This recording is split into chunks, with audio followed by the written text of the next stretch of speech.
श्री स्वामी समर्थ। बखर भाग 21। दोन दिव्य तेजस्वी पुरुषांशी संभाषण।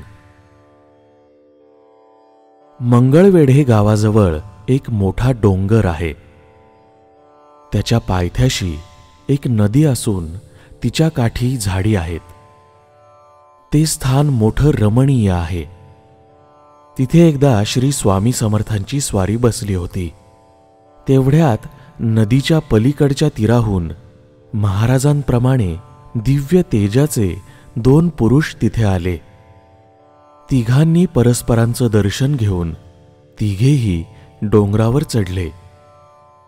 परस्परांमध्ये संभाषण झाली, ती कोणास कळण्याजोगी नव्हती। त्यापैकी एक यती का रडतो का म्हणून बोलला। तितक्यात दुसरा म्हणाला, हाका का मारतो?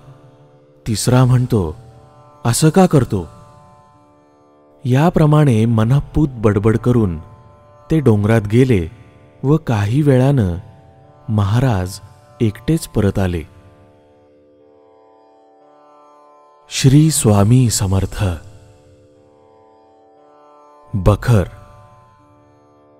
लेखक श्री गोपाळबुवा केळकर। संपादक श्री रामचंद्र चिंतामण ढेरे। अनमोल प्रकाशन श्री स्वामी समर्थ।